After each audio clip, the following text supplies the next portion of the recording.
अच्छा, तो today we will discuss the seventh chemical reaction that is taking place in liquid ammonia. So the seventh reaction is ammonolysis reaction. जिस जिस तरह के aqua solvent में hydrolysis reaction हुआ करते हैं, तो इसी तरह ये जो non aqua solvent liquid ammonia जो है, इसमें हम अमोनोलाइसिस रिएक्शन जो है ये हम आज डिस्कस करने वाले हैं। ठीक है ना। अच्छा, ये अमोनोलाइसिस रिएक्शन जो है वो कौन सी रिएक्शन होगी? बड़ी सिंपल सी रिएक्शन होते हैं जी। ये ऐसी रिएक्शन होते हैं जिसमें या तो अमोनियम आयन की कंसंट्रेशन इंक्रीज होता है, या तो इमाइड आयन NH2 माइनस जो आयन है, इस आयन की जो कंसंट्रेशन है वो क्या कर जाता है, इंक्रीज कर जाता है। जिस तरह के यहाँ आप देख सकते हैं, या तो अमोनियम आयन जो है इसकी कंसंट्रेशन क्या करेगा, राइज करेगा, या तो NH2 आयन जो है इसकी कंसंट्रेशन क्या करेगा, राइज करेगा अमोनोलाइसिस रिएक्शन में। तो यहाँ पर हमने ऑटो आयनाइजेशन का रिएक्शन लिया है। आप देख सकते हैं कि दो अमोनिया मॉलिक्यूल, ये रिएक्शन पहले भी हम पढ़ चुके हैं। So from here one proton has been transferred to this NH3, तो इट बिकम्स NH4 प्लस, तो ये NH4 plus and this is what, NH2 minus. तो इसी तरह हमारे साथ अमोनोलाइसिस रिएक्शन में क्या होता है, यानी आप लाइसिस मीन्स स्प्लिटिंग, लाइसिस का मतलब क्या होता है, स्प्लिटिंग। ठीक है ना। जिस तरह के यहाँ अगर इसको मैं एक्सप्लेन कर लूँ तो हमारे साथ किस तरह आ जाएगा, you know N, here is H, here is H and here is H. ठीक है। तो यहाँ से आपके साथ होने वाला है NH3 लोन पेयर। अब लाइसिस स्प्लिटिंग हो रही है, बॉन्ड की स्प्लिटिंग, लेकिन अमोनिया के अंदर, ठीक है, हाइड्रोलाइसिस, हाइड्रो वाटर के अंदर जो है बॉन्ड स्प्लिट होना वो हाइड्रोलाइसिस होता है। ये अमीनोलाइसिस है, तो अमोनिया के अंदर बॉन्ड की क्या होने वाली है, स्प्लिटिंग होने वाली है। So this has been splitted, ये स्प्लिट हो जाएगा और यहाँ से लॉन पेयर यहाँ आ जाएंगे। ठीक है। तो क्या बनने वाला है, देखिए ये बॉन्ड स्प्लिट हुआ तो हमारे साथ N और दो हाइड्रोजन है, तो यहाँ से दो हाइड्रोजन जोड़ दिए और साथ में क्या है, यहाँ इसने नाइट्रोजन ने इलेक्ट्रॉन क्या की है, गेन की है। So at become electron rich plus, और यहाँ से जो लॉन पेयर हैं इस अमोनिया के साथ ये शिफ्ट हो चुके हैं यहाँ पर, जो H है इसको, तो हमारे साथ क्या बनने वाला है, NH4 प्लस। सो अमोनोलाइसिस, अमोनिया के अंदर बॉन्ड की splitting, that will be ammonolysis. ठीक है। तो यहाँ से आप देख सकते हैं जो कंसंट्रेशन के ऊपर हमारी बात हो गई है, NH3 ये हमारे साथ है, दिस इज हाइड्राइड आयन, ये हमारा क्या है, कौन सा आयन है, हाइड्राइड आयन है। इसको अगर थोड़ा बहुत मैं यहाँ पर इस रिएक्शन को मैं थोड़ा बहुत एक्सप्लेन कर लूँ तो क्या होने वाला है भाई, तो यहाँ से हम यहाँ लगाते हैं, यहाँ से हम लगाते हैं, ये हुआ आपका H, ठीक है, प्लस H माइनस। ठीक है। अच्छा, अब देखें यहाँ से ये लाइसिस हो गई, अमोनोलाइसिस हो गई, क्योंकि अमोनिया के अंदर बॉन्ड की स्प्लिटिंग हो गई। ठीक है ना।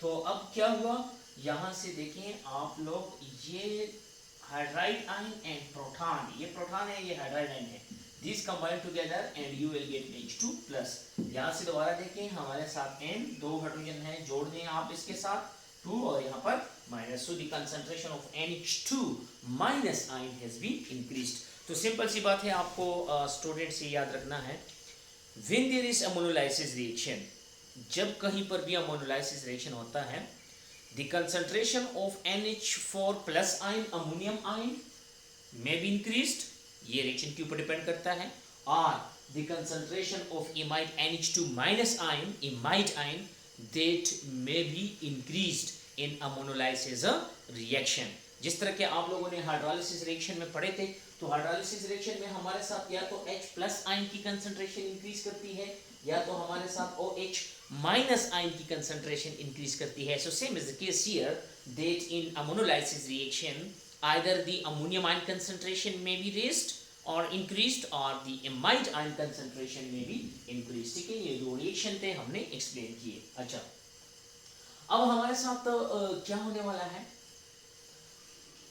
जब भी अमोनोलाइसिस रिएक्शन होता है, चाहे हमारे साथ कोई एटम है, यानी हमारे साथ कोई क्या है, एटम है, या हमारे साथ कोई आयन है, या हमारे साथ फॉर एग्जांपल कोई रेडिकल स्पीशीज है। ठीक है ना, यानी कोई एटम है, कोई आयन है, कोई रेडिकल है, जो भी स्पीशी है, उसमें जब अमोनोलाइसिस हो जाता है, अमोनोलाइसिस हो जाता है, तो हमारे साथ क्या होगा जब भी अमोनोलाइसिस होगा, लेकिन 3 कामों में से एक काम जरूर होगा, very important to memorise. When there is ammonolysis reaction the atom ion or radical, यानी इसमें जो अमोनोलाइसिस रिएक्शन होता है तो हमारे साथ क्या होता है, 3 ग्रुप्स हमारे साथ जो है इसकी रिप्लेसमेंट होती है, वो यहाँ पर मैंने लिखा है, ठीक है। Under ammonolysis is replaced by what, NH2। तो this atom or this ion or this radical has been replaced by what, NH2 group, maybe NH group and maybe N group, ठीक है। अब NH2 आपको पढ़ाया था इमाइड, NH ये है इमाइड, ये है अमाइड, अमाइड आईसी जो स्पेलिंग हमने स्टार्ट किया था, this is N, this is nitrite. तो ये तीनों ग्रुप जो हैं हम पहले से पढ़ चुके हैं। तो इसका मतलब ये है कि अगर किसी कंपाउंड में कोई रेडिकल है, कोई एटम है या कोई आयन है, उसकी अमोनोलाइसिस हो जाती है, so that has been replaced by these 3, one of these 3 groups. इन तीनों में से एक ग्रुप जरूर इसको क्या करेगा, रिप्लेस करेगा। तो अब हम चंद रिएक्शन जो है वो अमोनोलाइसिस के अंदर डिस्कस करेंगे। तो सबसे पहला हमने दिया है अमोनोलाइसिस ऑफ इनऑर्गेनिक हैलाइड्स, यानी इनऑर्गेनिक हैलाइड्स हैं। अब इसकी हम अमोनोलाइसिस करते हैं और हम देखते हैं कि हमारे साथ ये रिएक्शन लिक्विड अमोनिया के अंदर कैसे होता है। तो सबसे पहली बात आप ये सुन लें कि इनऑर्गेनिक हैलाइड में जो कोवेलेंट हैलाइड्स हैं उनकी अमीनोलाइसिस होती है, लेकिन जो आयनिक हैलाइड्स हैं उनकी अमीनोलाइसिस नहीं होती, ठीक है। ये this is important to keep in mind that whenever we are going to aminolyse the inorganic halides, that halide must be covalent, not ionic, because ionic halides are not aminolized, ठीक है ना, ये आपको पता होना चाहिए, ठीक है। अच्छा, now we have BX3, the X stands, that stands for halogen, ठीक है ना।